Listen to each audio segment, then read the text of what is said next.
And now, a message from our sponsor, CyberReason. They're coming for it. Your personal data, your intellectual property, your business. Cyber attackers are working to take what belongs to you and holding you to ransom. Defenders don't fear ransomware, they end it. With CyberReason, defenders detect and stop ransomware that even others miss every time. A promise backed by a $1 million breach warranty. At CyberReason, they don't fear ransomware, they end it. Learn more at cyberreason.com/ransom. And we thank CyberReason for sponsoring our show.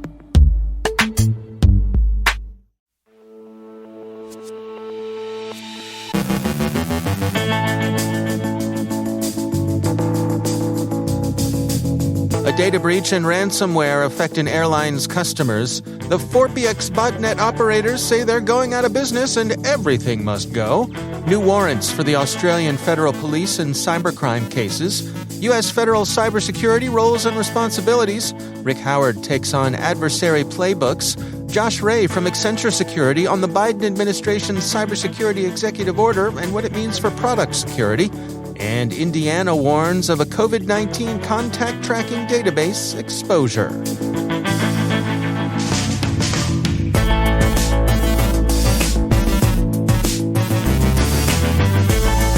From the CyberWire studios at Data Tribe, I'm Dave Bittner with your CyberWire summary for Monday, August 30th, 2021.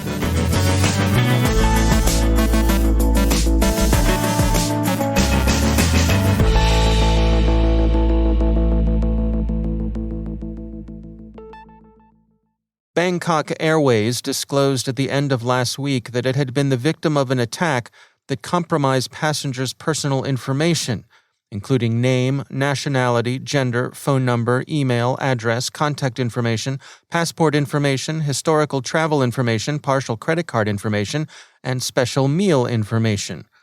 The airline is working with the Royal Thai Police and has offered advice, like the familiar but nevertheless sound counsel to change potentially compromised passwords, and the also sensible warning to be alert for phishing or vishing attempts that might impersonate Bangkok Airways. They've also offered support in the form of helplines and dedicated email hotlines concerned customers can avail themselves of if they find they're in a jam over data or if they're simply concerned. ZDNet reports that the Lockbit ransomware gang has claimed responsibility and threatened to release information if their ransom demands aren't met. An announcement Dark Tracer found on the dark web said, using title case before a final switch to all caps, quote, "Bangkok Airways, we have more files, extra plus 200 gigabytes to show, and many more things to say. All available data will be published." End quote. Lockbit says the deadline will expire today, but the gang has a track record of extending deadlines indefinitely, like a sophomore procrastinating on a term paper. They also have a track record of claiming to have data that they in fact do not, as they did most recently in their false claim of having hacked into Accenture. The record reports that the Phorpiex botnet has shut down, and researchers at Cyjax have found that the botnet's proprietors are offering the source code for sale. If you're in the market, not that you would be, know that Phorpiex has a mixed reputation in the underworld. It's been profitable with its spam module and ability to hijack cryptocurrency clipboards, being consistent moneymakers. Phorpiex has also hired its botnet out for use by ransomware operators, among them Avedon, a gang that's recently gone into hiding. On the other hand, Phorpiex's own security has tended toward the slipshod, with other criminals able to either uninstall it or even substitute their own payloads for those the proprietors intend to deliver. Phorpiex is the most recent criminal operation to announce that it's suspending its activities, going out of business. It's worth remembering that this sort of announcement, as often as not, signals a rebranding as opposed to a retirement. Krebs on Security earlier this month offered a useful rundown of the ways in which criminal groups have morphed since this became a trend in 2014. A lot of the names will be familiar, and the successive identities are interesting. Vasa Locker became Babuk, which turned into Payload.bin. Defray 777 became the cowboy-hatted, bandera-wearing desperado Ransom X. Sekhmet begat Maze, which begat Egregor. Hermes rose to fame as Ryuk, which is connected to the equally well-known Conti. Bitpaymer got twice as bad as Doppelpaymer and then turned to Grief. Cerber became Gandcrab and then R-Evil, or if you prefer, Sodinokibi. Darkseid turned itself into Black Matter. And finally, Game Over Zeus, also known as the Business Club, is now crawling the web as Indrik Spider. This long list of name changes isn't all that surprising. After all, it's not as if a criminal organization needs to take out a doing business as license or incorporate in Delaware. Just say you're now Jittery Junebug and you're in business. A moral of this story is to take criminal announcements of retirement or professions of contrition and reform with the proverbial grain of salt, a big grain of salt. Australian federal police have received extraordinary authorities for the enforcement of laws against cybercrime in the form of 3 new warrants covering network activity, data disruption, and account takeover. The authorities extend beyond investigation to disruption of criminal activity. IT News says that the standard for issuing the warrants is that they be, quote, reasonably necessary and proportionate, end quote. The Parliamentary Joint Committee on Intelligence and Security had recommended approval of the bill, which had the support of both the Liberals and Labour. The Greens have complained that authority to seize a person's account to gather evidence of serious crime, coupled with the ability to copy online material or even add, delete, or alter it in order to disrupt criminal operations or collect intelligence, is the royal road to a surveillance state. The government, of course, disagrees, seeing the new authorities as necessary to dealing with the current transnational threats. U.S. cyber czar Chris Inglis sees his role fundamentally as an exercise in soft power, Politico reports. Among the things the National Cybersecurity Director intends to do in the budget reports he'll render OMB and Congress will be to draw attention to investments that are not on the books, but that should be made, as well as inefficiencies in existing spending. He does see a role for regulation. Quote, enlightened self-interest and market forces only get you so far, he told Politico.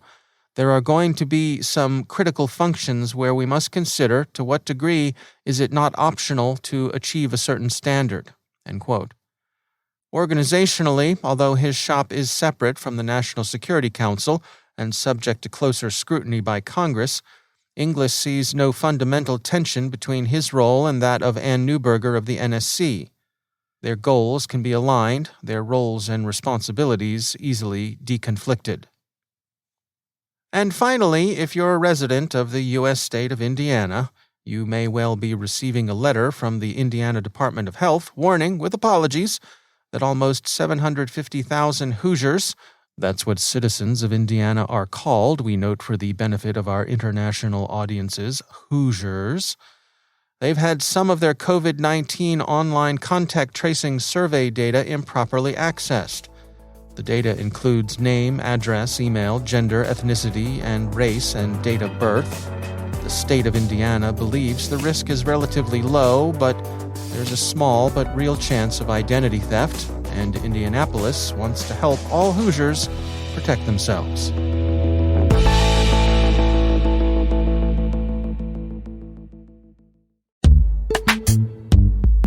And now, a word from our sponsor, ExtraHop, stopping advanced threats with network detection and response. Let's face it, cyber attackers have the advantage. ExtraHop is on a mission to help you take it back. Regain the upper hand with security that can't be undermined, outsmarted, or compromised. With complete visibility from ExtraHop, enterprises can detect malicious behavior, hunt advanced threats, and forensically investigate any incident with confidence. When you don't have to choose between protecting your business and moving it forward, that's security uncompromised. See how it works in the full product demo, free online at extrahop.com/cyber.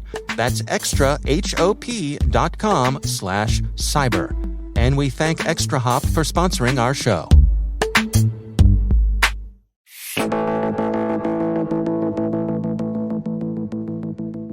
And it is always my pleasure, I will go so far as to say, one of the highlights of my week to introduce Rick Howard, our Chief Security Officer and Chief Analyst. Rick, you have a special CSO perspectives this week. I know you've been looking forward to this, and the reason I know about this is because you've been talking about this for weeks on our CyberWire Slack channels. So why is this one so special to you? Well, first, thanks for those kind words, Dave, and I will keep sending the monthly checks for you to continue to say nice things for me. So let me answer the question this way. Have you ever come across an idea to solve some really hard problem that was so crystal clear in your mind that you just knew as soon as people heard about it, adoption of it would be swift and unambiguous, and you would all be moving on to the next thing. But later, you are shocked to find that the entire world hasn't followed your lead. Like what you're talking about here. Exactly. So, things like don't iron the shirt while you're wearing it, kind of a rule of thumb, all right?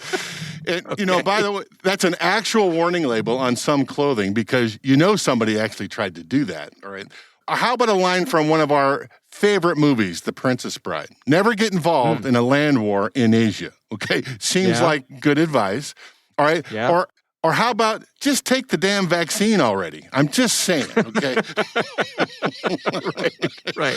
Right. Okay. Once again, I will put on my hosting hat and say, how is any of this related to the current CSOP episode? Well, I run across a lot of these ideas in my career, cybersecurity ideas that were great, but never saw the light of day. And I've generated a few of them myself over the years. But there's this one concept that I've helped develop that I refuse to give up on. It's called proactive defense and adversary playbooks. Rick, I have known you for years now, and you and I have talked about many of your ideas, your interesting ideas, ideas of varying levels of merit. So why is this particular idea so special? Why? Well, some would say stick with it. Others would say, why can't you let it go? Oh, it's a good, I should be following your advice. The concept of proactive defense and adversary playbooks, it represents this idea that instead of focusing on blocking individual tools that bad guys use, like malware or zero-day exploits, we instead build proactive defensive plans designed to defeat how specific bad guys operate in cyberspace. So, in other words, we just don't only block a tool like Eternal Blue that Sandworm used during the NotPetya campaigns. Instead, we block the entire Sandworm attack sequence at every stage of the intrusion kill chain. So with that elevated thinking, we are trying to defeat the adversaries like Black Matter, a ransomware group, or Stone Panda out of China, or even Cozy Bear out of Russia, not just the tools that they use. So in this episode, we explain with more detail about what this means, and we talk about the current state in our industry and why we've been slow to adopt it. All right. Well, I'm intrigued, and I look forward to hearing the rest of the story. That is the upcoming episode of CSO Perspectives. It is part of CyberWire Pro, which you can find on our website, thecyberwire.com. Rick Howard, thanks for joining us. Thank you, sir.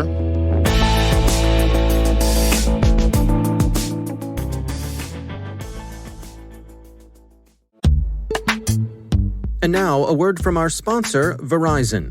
Mitigate the risks and realize the benefits of digital transformation with the help of Verizon, a leader in cybersecurity managed and professional services for nearly 2 decades.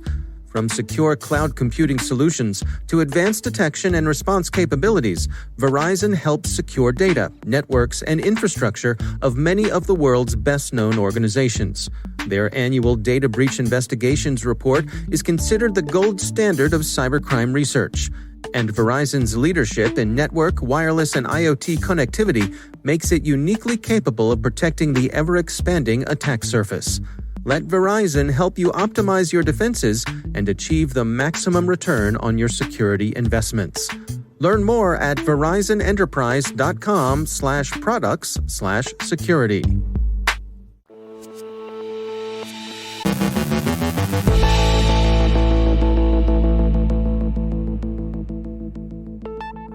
And I'm pleased to be joined once again by Josh Ray. He's Managing Director and Global Cyber Defense Lead at Accenture Security.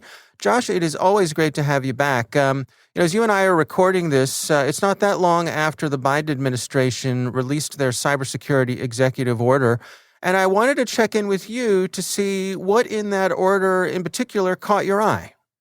Yeah, thanks, Dave, and glad to be back. Really, we believe at Accenture that this executive order is probably the most ambitious U.S. cyber policy directive we've seen. We really expect it to have significant impact on federal government, private sector, and the local government. But, one of the things that really has jumped out to me is the product security aspect of it, right? The ability for this EO to drive significant changes in companies' secure software design and readiness operations.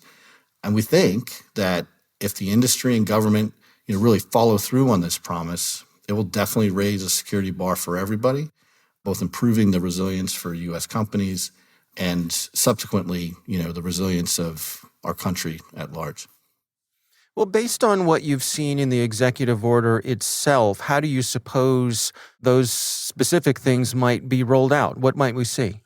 Yeah, so one of the things I'm very encouraged about is as part of the order that focuses on software and hardware product design requirements and really requiring companies to provide the government and other customers with that bill of materials that details the various code and components in a given product. This move, which I applaud the transparency, we really hopefully give both the government and customers a better chance to proactively mitigate vulnerabilities before they get exploited. What do you suppose a realistic timeline is here? When might we see actual things, hit the ground? When might we see real effects take place? Well, the hope is that, companies are not waiting for the stopwatch to start, right? Mm. And, we think that product manufacturers and vendors and CISOs and CIOs really need to start taking a hard look at their strategy and their capabilities to meet these standards now. And this is a very complex challenge, Dave, and we've observed clients who do this well focus on a couple of things. They integrate product security into their strategy, their roadmaps, and their current and future business objectives, so they're aligning their product security with the ultimate success of their business. And secondly, they embed product security practices into their engineering life cycles from early planning through launch, right? So that all of the generations of their product remain secure and reliable. And this really ultimately helps them extract the most value out of that product as well. Do you suppose this is going to be a competitive advantage for the companies who are able to take the lead in this? Absolutely, yeah. Now, first movers on this, I think, are going to benefit. It's going to accelerate their time to market. I think it's going to definitely increase the trust that the government as well as customers have in their product. And it's also an opportunity, right, to really build improved security capabilities that can support future business models. And this will allow for really more direct focus on innovation and ultimately product differentiation. Well, Josh Ray, thanks for joining us.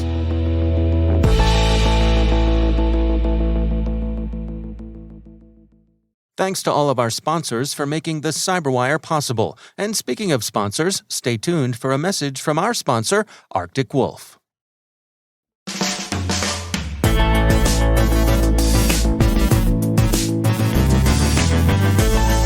And that's the CyberWire. For links to all of today's stories, check out our daily briefing at thecyberwire.com.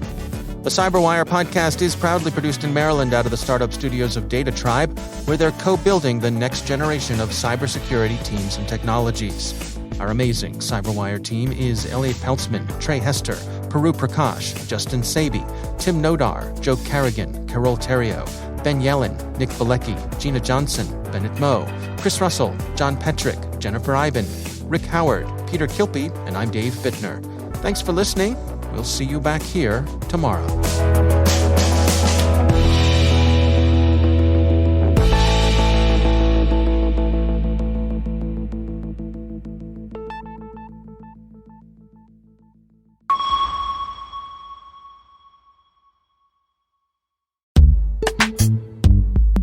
And now, a message from our sponsor, Arctic Wolf. When it comes to mitigating the impact of a security incident, minutes matter. So the question is, how long would it take your organization to detect a ransomware attack? The answer could be the difference between business as usual and devastating consequences to your customers' bottom line and reputation. Learn how the Arctic Wolf platform and concierge security team can help your organization detect the undetectable, not in days or hours, but minutes. For the first time, take an exclusive look at how their experts investigated, escalated, and remediated a real-life ransomware attack on a local government organization. Visit arcticwolf.com/cyberwire to check out on-demand webinars, an interactive timeline, and find resources to help you learn how to continually improve your security posture over time. With Arctic Wolf, stop breaches before they disrupt business. Explore real-world examples at arcticwolf.com/cyberwire. And we thank Arctic Wolf for sponsoring our show.